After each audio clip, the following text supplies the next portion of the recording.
This is Unforgettable Learning, where we talk to L&D visionaries, experts, and mavericks about performance, creativity, and tech.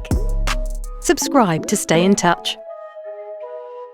The things that frustrate us in this industry that we commit ourselves to changing ultimately come from a place of passion.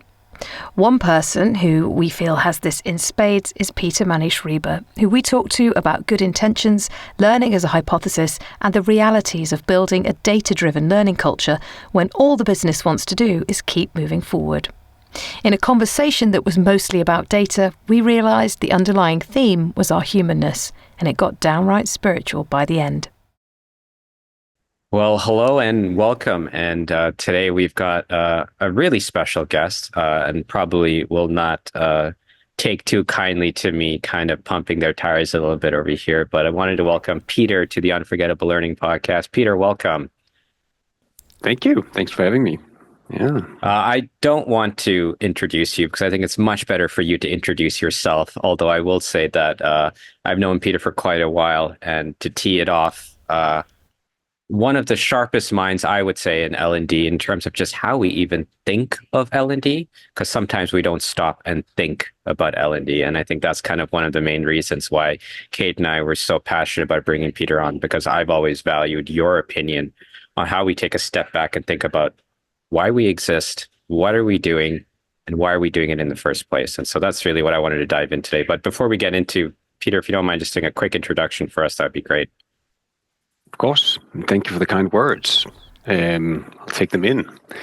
Yeah, I work at a company called Novo Nordisk, and we are trying to save lives, helping our patients worldwide with challenges within diabetes and obesity and other chronic diseases, cardiovascular disease. And it's so the reason I mention that is it's a very nice purpose to work with. And I currently, and I've done that for 5 years, head up digital learning outside our compliance, what's called GXP scope. And it's a global function where we try and help people globally working in Novo Nordisk, with personal development, professional development in their roles and for the next role. So I oversee with the team technologies to aid that process. That's what I do. But primarily, I live, and this is actually going to tie up very well with what you just said, Josh, because I think people find me incredibly annoying sometimes, which is really fair because of that, existential questions around why are we here and what are we doing and why aren't we just doing what everyone else is doing? And the question, why is this really working? And should we take a look at this model or, the purpose behind this and get some answers. And I think that's my heritage of being a very well-grounded person from the dark rural regions of Denmark serves me very well there. So that can be incredibly annoying and hopefully also useful. And today, I guess we're on the useful full side of things. Yeah. I like the frame of, hey guys, do you want annoying Peter or useful Peter today? And so I'll take a bit of both, actually, if you don't mind. That would be good. Kate, do you want to tee us off with our first question? Because I think you can say it a lot more eloquently than I can. Well, we did have a few kind of questions in our prep, but I don't know, Josh, if you want me to throw down the one that you were going to ask, because it feels to me like it's a good place to start. My instant follow-up to sort of Peter's provocation is, why do people find you so annoying? But I think this is probably a better way to ask it if we go. So I say we throw down. We absolutely throw down. Well, Josh and I in our prep were sort of like wondering what would be the funnest thing to ask you. And we came up with this. If we got rid of L&D tomorrow, what would happen and what would really change? Oh, that's a difficult question to answer, isn't it? There's a nice way of going about it, and there's a less nice way of going about it, and there's an enlightened way of going about it, and a less enlightened way of going about it. So I think I'll answer a little bit more academically than you hoped for, probably. But the best answer is I don't know, because I have no idea. And that's also the worst answer, because I don't think a lot of L&D departments around the world, with all their good intentions and great, brilliant people, I mean, we've got so many brilliant minds in learning development and doing super useful things, but very few of us can prove it. which is probably my biggest hassle with all of this, is that a lot of the stuff that we do has great intentions and potentially solves a lot of problems in the business, but we have a very difficult time proving the impact of what we're doing. And mostly it's because, it's a generalization. It's probably not true it's definitely not true everywhere, and it's also a hypothesis to some extent. But a lot of what we do don't derive from business problems. It's not the business coming to us saying, we've got a problem in production, we've got a sales problem over here, we can't really get this compliance thing fixed. So we're seeing a lot of things in the business, red lights blinking all over, and we want you to help us solve it. It's more like, we need leadership training, we need a leadership academy, we need project management training, we want this academy, we need the wide range of varieties of categories of training on the shelves, because we cater to a whole organization. We've got a breadth of a lot of roles here, and we need to service all of them across. And that's kind of what global L&D and L&D functions usually do. And then you get local L&D functions, which are based in the business. Let's say a sales function that'd be much more attentive to apparent needs of what's going wrong and what we need to fix, or what the opportunities are to chase. But I think if you took out L&D, a lot of potential victories would be missing, because there's a lot of brilliant people working on great solutions. But I think to be a little bit harsh sometimes, and also on myself, is I'm not sure it would be that apparent that it was missing. The question is also, what would happen in the business if L&D went away? Would they go ahead and buy the same things just locally in functions? And I think they would, because there's this paradigm around learning and training that everyone can do it, everyone can buy it and find right products around it to do it well. So it's not really a science that's respected, like, everyone has an opinion about how to do that best, which is interesting. So they'd probably go ahead and do it locally anyway. I'm really curious about this, because it feels to me like impact has always been something that certainly has been on my radar for the last 15 years.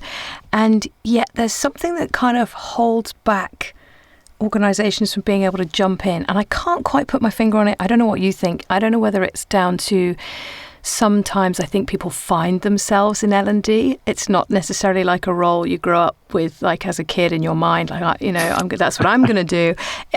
Who's even heard of, being honest. So a lot of the time I've seen a lot of kind of greenness, I guess, in our organisation, and also on kind of the client side. And I wonder if that's a factor. But what would you say is we know this. I've heard you say it's a crusade of yours. What do you think's kind of going on with that? What will it take for us to start being like to get to the tipping point of impact, do you think? It's a really good question. I'm not done with my thought process or personal research yet either, but let's ideate on it together then. And Josh will have thoughts too. Yes, Sorry. Absolutely. I think one of the most important aspects of that is looking at how L&D people operate.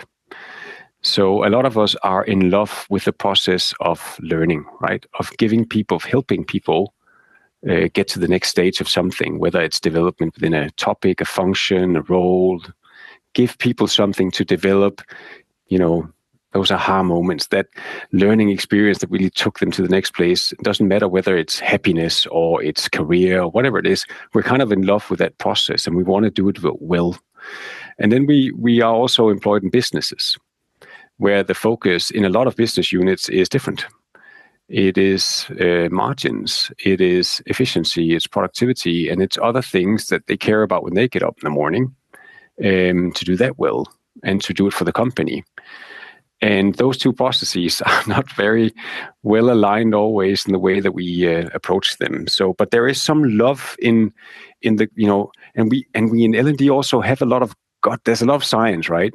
But it's not really well-proven science across a lot. It's not a well-researched, thorough, deep area that contextualizes Science-ish. everything. Yeah, it's like, well, I mean, there is a lot of science in learning, and if you dig in, it goes way back to 50s, past century, and So there's a lot of science around it, but there's also a lot of gut feeling and opinions, and obviously a lot of context to the different companies we work in. So often the people that we service in learning and development are satisfied with just give me what I want.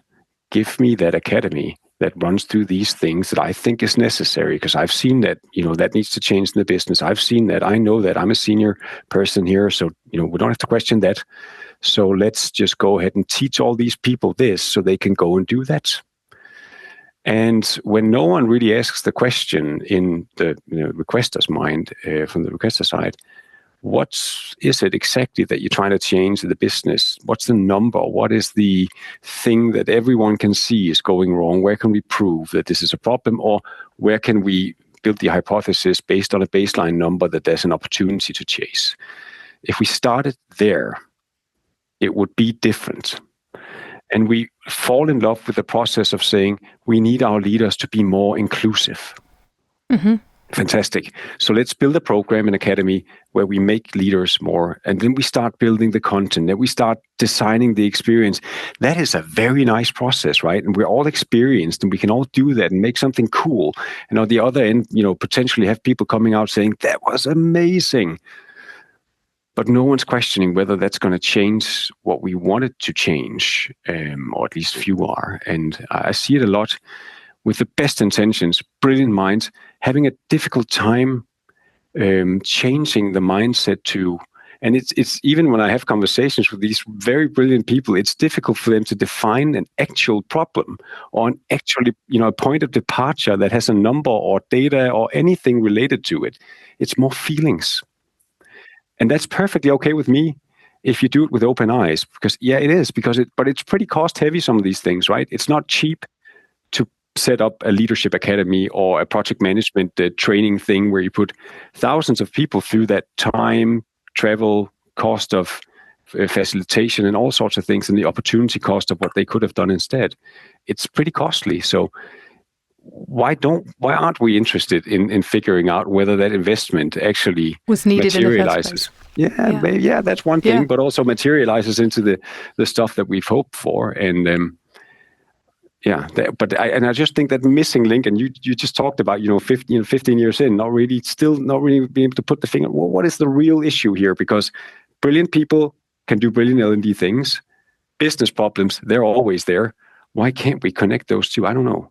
I think there's something interesting you just said about this idea that we're all so good and ready to build things. It almost feels like we're all like sitting around ready to make stuff. Let's make it. Let's make it as good as it can be. It's it's cool. We hope we're all talented. Like put all that together, and we're bound to kind of spit something out the other end that's going to do the job.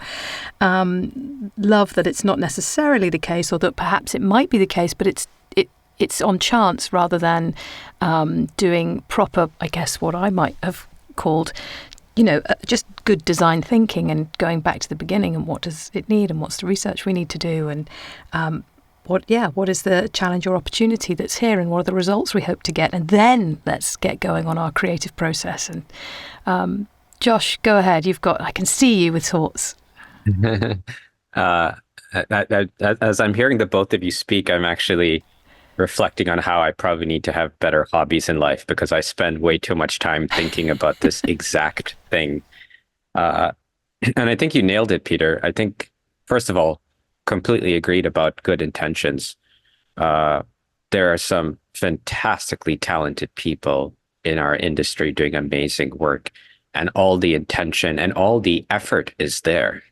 And so this, obviously a provocative question meant to bring out a sort of a provocative answer. So we didn't necessarily set you up to succeed. But I think sometimes we shy away from being overly critical because of the nature of what we do in our day to day. But if I were to kind of think about why, I would say it's because we are in love with the output and not the question. And something that I've certainly learned, or certainly in the latter half of my career, is to learn to love the question, because it's tough and it's messy and it's not fun. But when you get the question right, the question, to your point, that is rooted in the business, not in the output. And, obviously on the vendor side, we see this all the time in our first point of contact with all of our customers. We need to build a leadership program. We need to do onboarding. We need to content, program, experience, content, program, platform. It is the things, it is the activities, it's the stuff. And, you said it well. You said, we love our learning. And sometimes we forget that learning is just the pathway to outcomes, business outcomes, performance outcomes, behavioral change, all those things. And we get kind of obsessed with being in this kind of moment. And I think sometimes if you spend enough time, certainly in-house, looking at how the rest of the organization operates, how much more data accountable each of these business units are, you're kind of a little bit of a fish out of water sitting in L&D, and you're just like, why am I not held to that kind of data standard? Now, we can go down the path of isolating the effects of learning and how tough it is and give up there. And, depending on where you sit in your organization, it's an easy place to give up. But I think we don't spend enough time scrutinizing the question. We don't spend enough time asking the question because we assume that the answer is always training, and we assume that the answer is always tied to the output that we know is in our comfort zone. I've a thought to add to that, which is that I wonder if we're struggling also for archetypes. I think as an industry, we don't have awards that show us great examples of other work so often. Like, we hear about brands and people who are winning things, but we don't really know what does a good articulation of a question look like, and how has that been solved elegantly and beautifully with all the best of our creative and data combined together. And yet we wouldn't tolerate that from advertising and, any other industry anywhere. And people that do this really well, I think, are people like Ogilvy Consulting, who set out all of their, what is the problem, they employ behavioural science to solve the issue. Whatever the solution is almost kind of the time. That's the sort of piece that could change. But, the timeless piece is what is the problem and how have we solved it? And they just articulate that so well and do such a good job with that. And I think as an industry, maybe we need to be speaking up more about, what were the issues? How were they solved? And getting into a new way of kind of consistently talking about that. What do you think, Peter? Yeah, I think you're absolutely right about that. It's a very good reflection. And I've said that many times about the industries, the other, I usually say it as departments, saying how would you go about it in production or in marketing or in sales. And as Josh just alluded to as well, you're scrutinized in a very different way. So there's something about that identity. I think people want to do it. I just don't think the attention is to it. I don't think that's what gets them up in the morning. I think they're in love with learning and the process and changing people and seeing how people grow. I think that's a little bit of a different thing than getting up in the morning looking at results come in. But I do also think that once you get into the groove of looking at what results can look like and what data can look like and assess, hey, that's actually kind of cool. I can see that my work is making a real impact. Numbers is not everything. Stories, numbers, they can go along, but I don't think one can go without the other. One interesting aspect I just want to mention is time and patience, which is two things we have very little of in corporates and companies in general. So, but we do have time to put up a factory. It has to go quicker and quicker, fair enough. But it's expected to take some time to build it, to onboard the people and get it up and running, get production lines going. It takes time, right? When you talk about learning and development, it's like, I need it yesterday. Yeah. So production time, can we make it shorter? No, the one version, we don't have to test it. We don't have to A/B test anything. We don't have to experiment and try our way in this. We know from what experience, gut feeling, that this will work in this context. And we're not challenged in any way to prove that at any point. Just make it great. People should be happy and satisfied about it when they walk out. And the irony of it all is, if you want to do true measurement on impact on people and behavioral change and just change some things, you need a runway of 12, at least 18, 24, 36 months into the future before you can really say if something had an impact. who's gonna agree to that in learning and development? That would work very well in other parts of the business where you'd say, okay, we are introducing this new product, needs to get produced, then needs to be marketed, then we need it on the market, then we'll see. Obviously, we want to make that process as fast as possible, but it takes time. It's not the same in learning and development. And no one ever revisits the past things that we did and then, build on that. Or people from experience, fair game, but we don't have numbers, we don't have proof, we don't have anything. So we just don't look back. And even business cases that are built to get money to raise these academies or whatever it is, no one really looks back at them.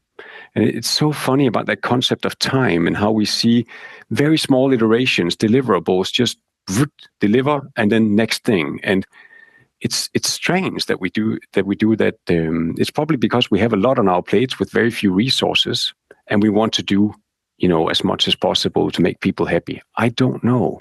What do you think? I mean, time is so essential when we want to do this right, but we don't seem to have it. Yeah, and I think I would add to that too is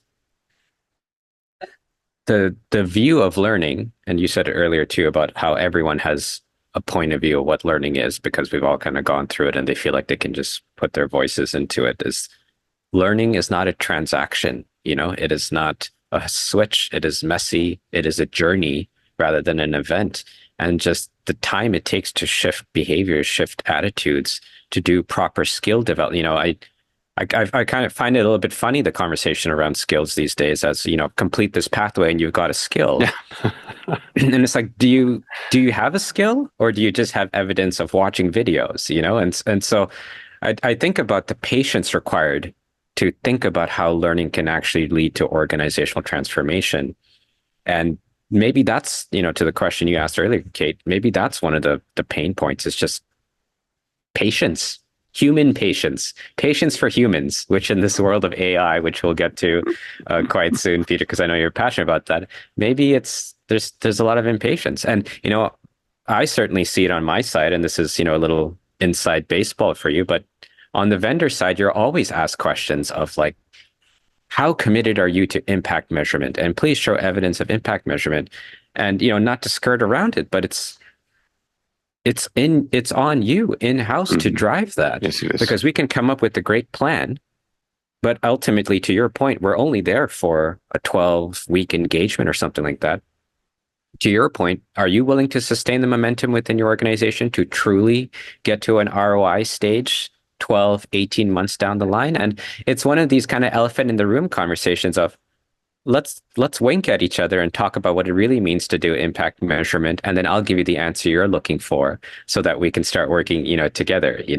And it's not a great admission, but it is true, because anyone who understands anything about impact measurement knows that it's messy, it takes time, it requires tons of championing within the business. You need to do your own sort of internal networking to extract those metrics from sales or R&D or whatever that may be to actually link to it. And it's not as simple as setting up your analytics dashboards and looking at how much people have liked and taken stuff. It's complex. And I think maybe the detractor from why we haven't got there is that humans like to gravitate towards simple and easy versus, hard and complex. I wonder if there's something too, speaking kind of about this sort of the vendor, organization kind of relationship. For me, there's something too about procurement. So when you're even procuring services, there's a kind of bit of window dressing that we on our side have to do to say what we're going to be delivering, because those are the things that are going to be kind of quantifiable and tangible and their outputs. And so when you're measuring those things, not impact, because everybody can see them and kind of judge them to some degree, that sort of sets up an engagement in a sort of slightly funny way. What we're not saying is we will own or be responsible for guiding or supporting through an entire process, and we will do this piece, and we advise and recommend that you guys do this piece, and we're that whole process, because we have procurement systems that are used to sort of doing nuts and bolts, quantifiables, units and digits. And what do you think? Is that something that maybe plays a role? Oh, absolutely.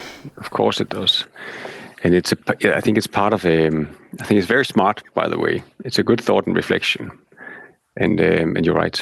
And you both are. We are the responsible ones in house to make sure that this happens, and also don't task you with foolish things that you won't be able to do anyway, and you have to argue why you can, but you can't, and that will be a messy, conversation and follow up at some point. It's quite interesting, isn't it? I mean, back to and I might be babbling on about this, unbaked, unfinished thoughts around it, but people don't stay very long in their positions in companies, like anywhere really, right? The half-life of how it's just short, right? A couple of years up to 5-7. It's unusual for people to stay a long time in their positions these days, so they need to create results fast, right? And then they come in with their ideas and their vendor perceptions. They want to choose this, they want to go like this, and maybe it's based on what they did in the previous position. Maybe they're new with fresh ideas and they want to change things or prove something, I don't know. Something sometimes that drives conversations, and then we have procurement to make sure that that's not too crazy.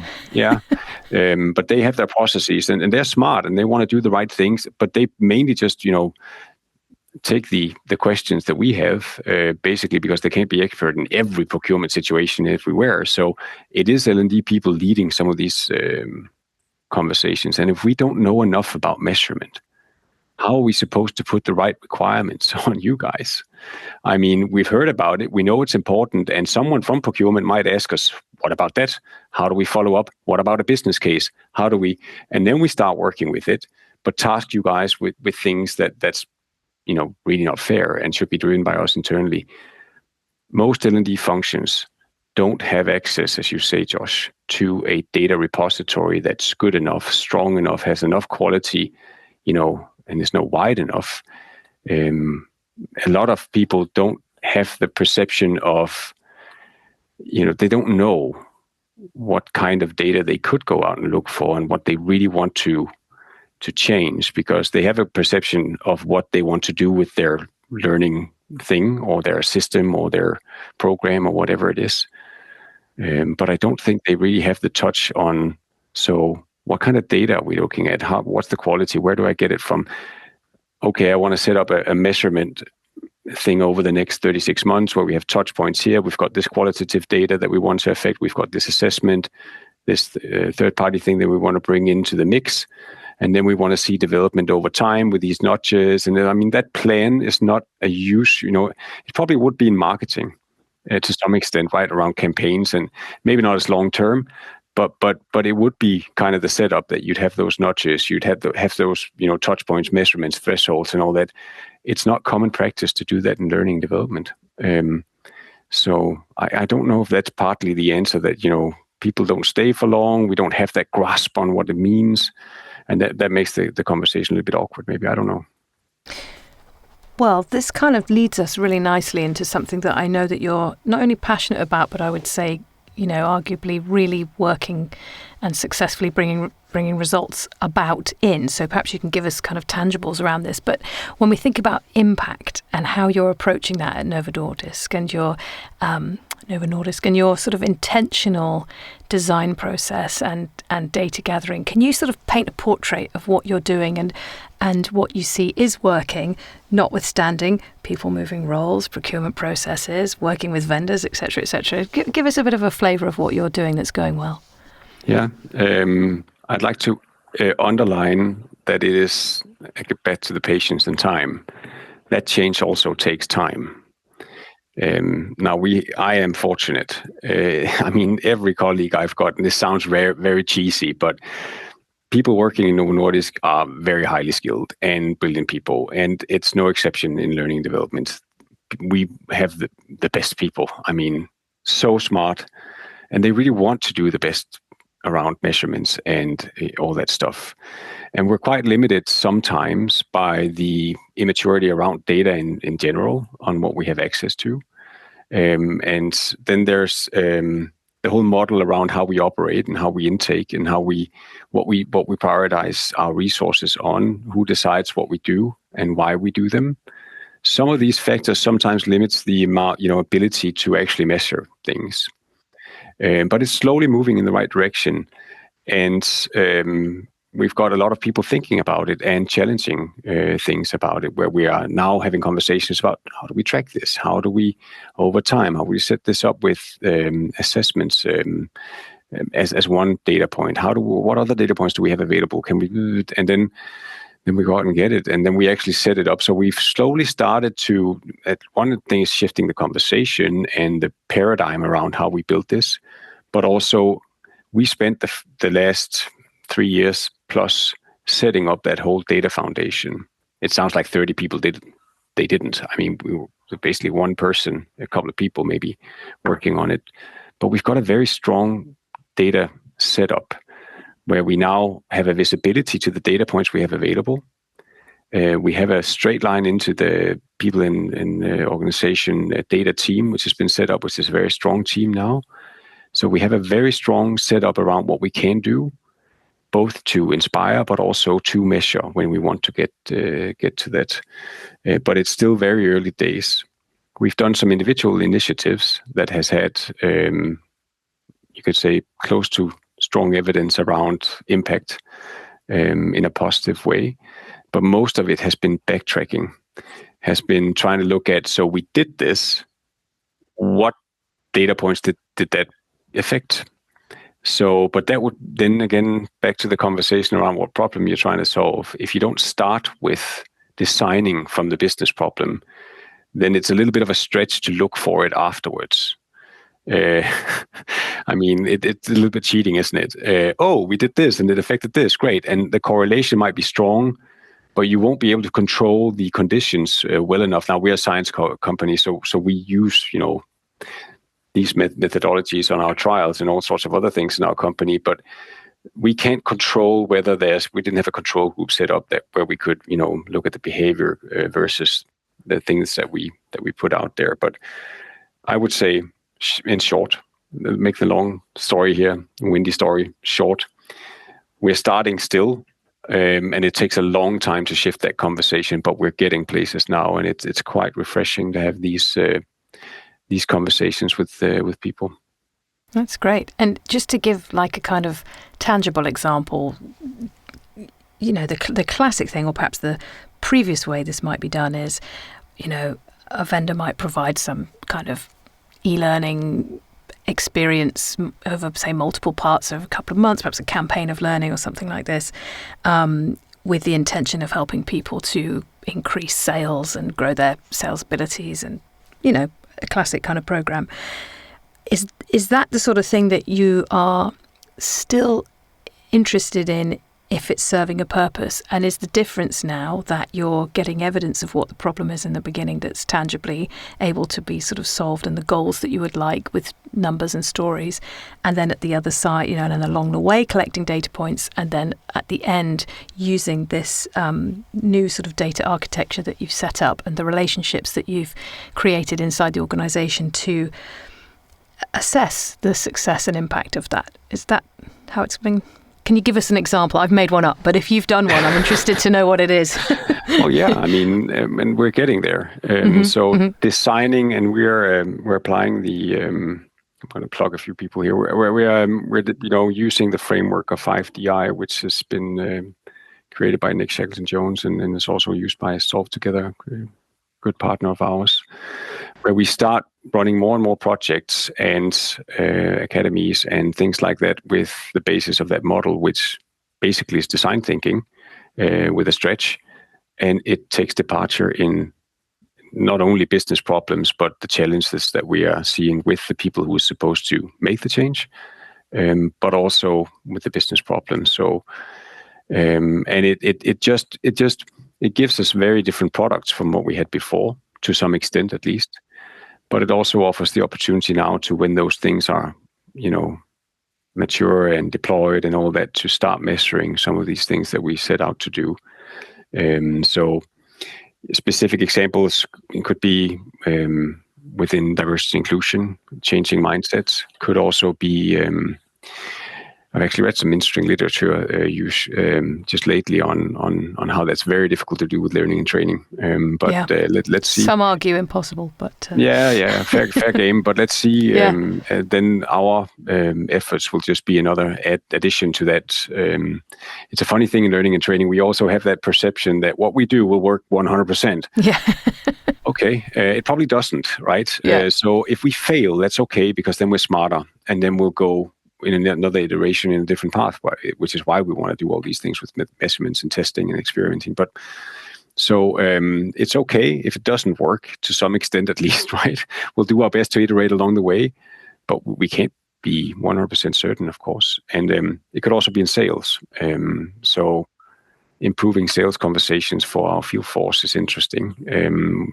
Deployed some training and tools to do that, and measured on the other side whether that had an effect or not. Now I can't get into the specifics, but it was in a positive way. And the margin in percentage was very low, but overall, the very good results and a return on investment. So, but down to the people listening here, it's not about what we do or the context of the example or whatever. It's basically just very simple. What's the baseline problem that you're trying to solve? Where can you see that it's bleeding? Okay, start there, and then take a look through the 5DI on what people are we helping here, and what's their problems, concerns, all sorts of things, and how do we then tie that in with training and learning. And just remember, training and learning cannot solve everything. There will be things like systems and processes and other things around learning and training that have sometimes has a very big effect when the training and learning is just trying to support that, but yeah. So just fix the baseline. Just look at it. Start there. Then you can't really go wrong. You bring a language of science that I really appreciate to how you kind of think about all of this, Peter. And it's certainly a term I embrace all the time, and that is thinking of it all as a hypothesis. And I think if you think of it as one big experiment, us thinking of learning interventions as a way to impact human performance to achieve organizational goals, I think in our comfort zone, we think these are best practice and tried and true methods. But in reality, the thing we do and evidence of what happens after is what makes it a hypothesis. And I think as long as you constantly think of it as, do we have the right question?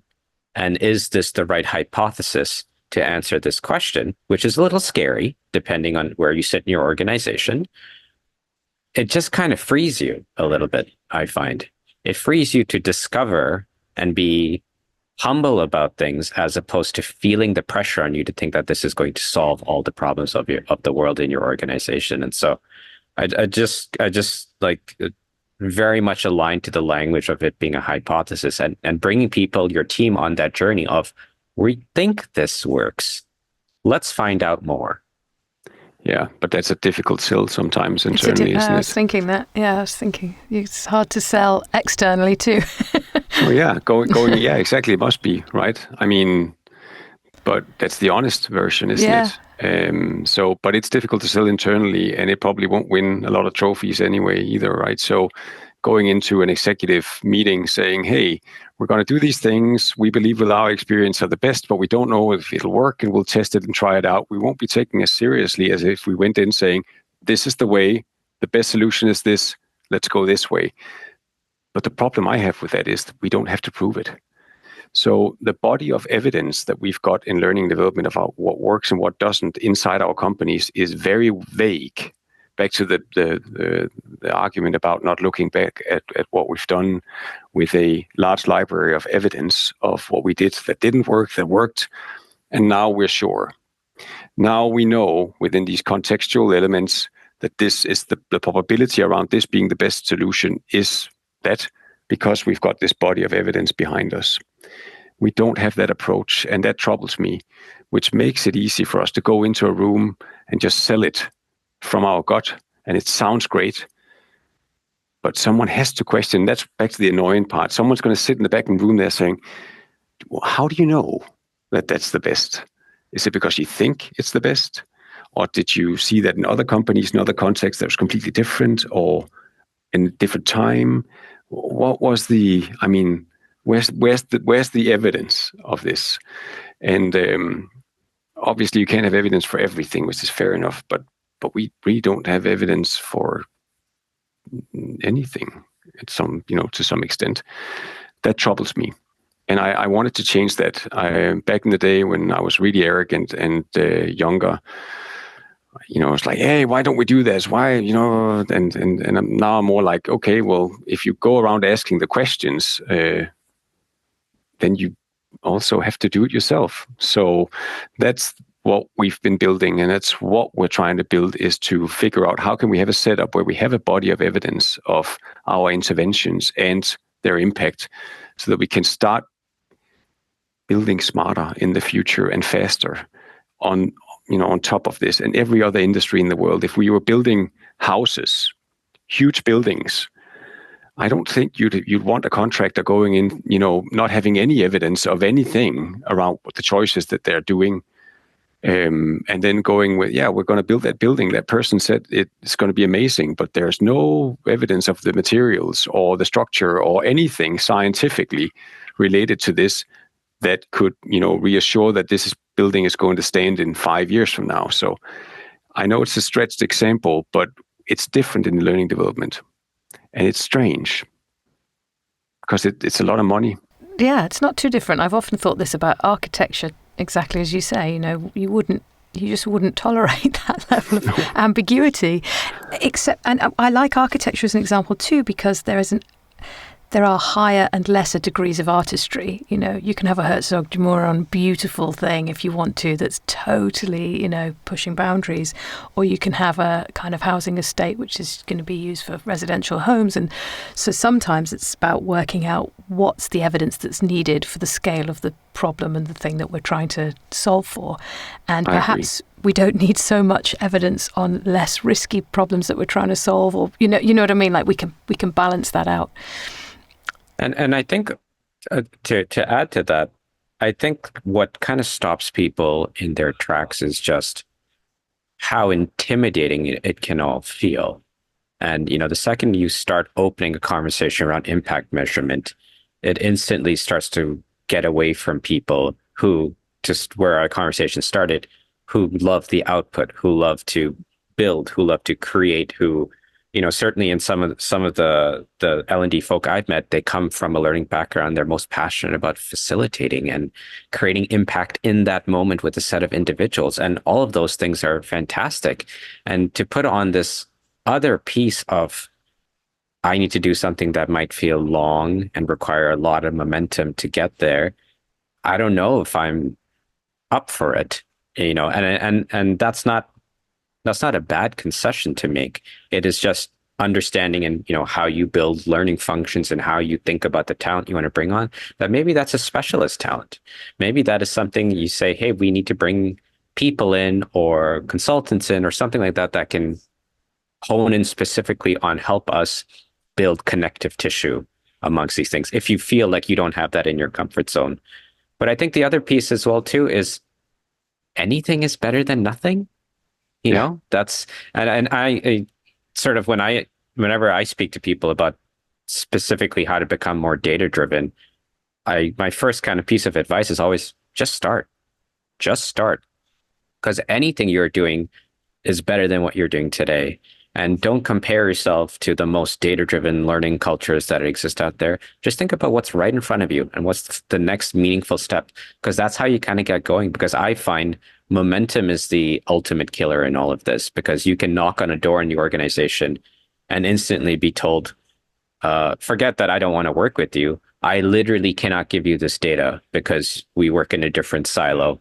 And we nipped the conversation there. I'm sure you could probably relate to that a lot more, Peter, but it's like you can have all the best intentions, but ultimately, if you're left on an island, which typically a lot of us in L&D are in-house, it does feel isolating and intimidating at the same time. Absolutely. It's difficult.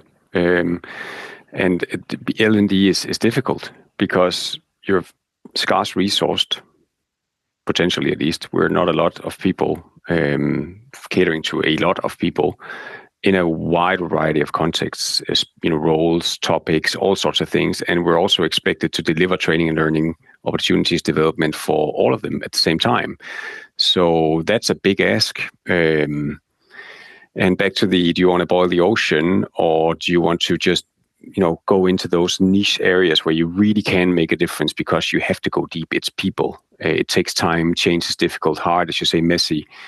So it's a choice, and a lot of choices are made on the way, saying we'll cater to the wide variety of people that we've got here, because that is kind of the task that we're stuck with, and that's what we want to do as good as we can. But we're trying to also look into the individual contexts of projects and things where we really can change something, and I think that's a gift when you can go deep on something. It's difficult in global learning development to get that opportunity. Very difficult. But going back to the baseball analogy, I just want to touch I had a thought there. I think it's really interesting because I'm in love with Bill James, and especially the movie Moneyball. I mean, Brad Pitt is amazing, isn't he, in that role, by the way? But it is a great movie. Yeah. But the scouts are in love with their gut feelings. They know when they know, right? And he's challenging them with numbers.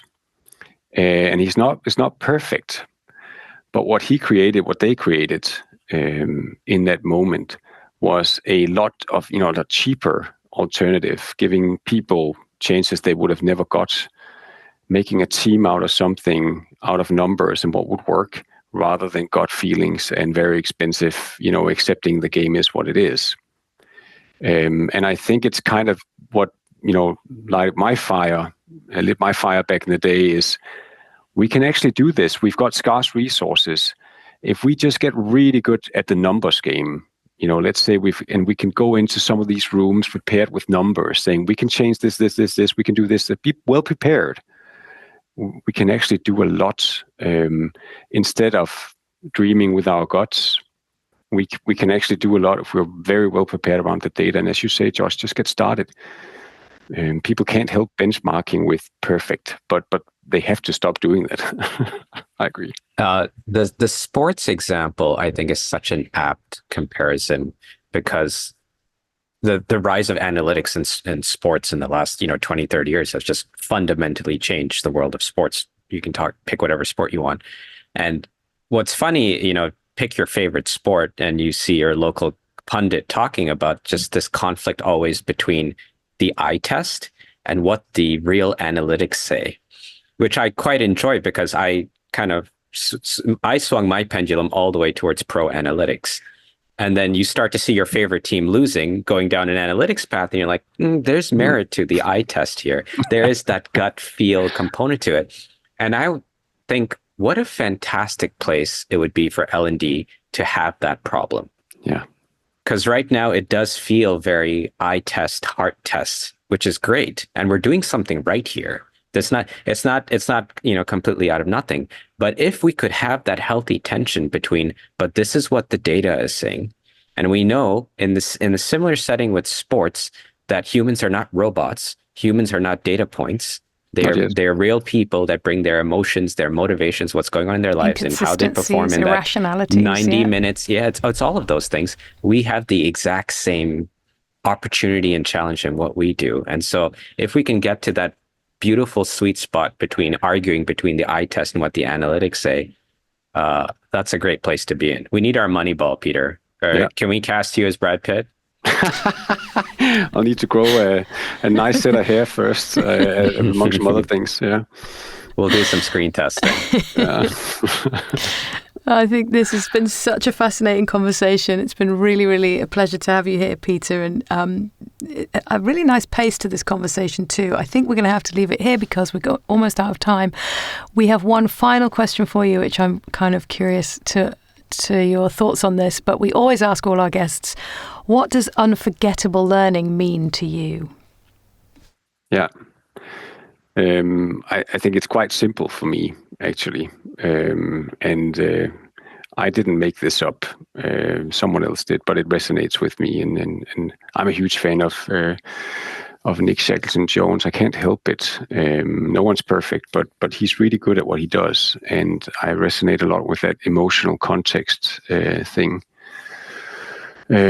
So unforgettable for me is not good things only, could also be terrifying experiences, but it's also it's always something that's stuck in your mind, in your emotions, and you can feel what happened. And that might be joy with other people, that might be losing a sports game when you're 10, it might be, getting fired, sacked from a job that you liked, might be losing a relative, it might be other things that will teach you things.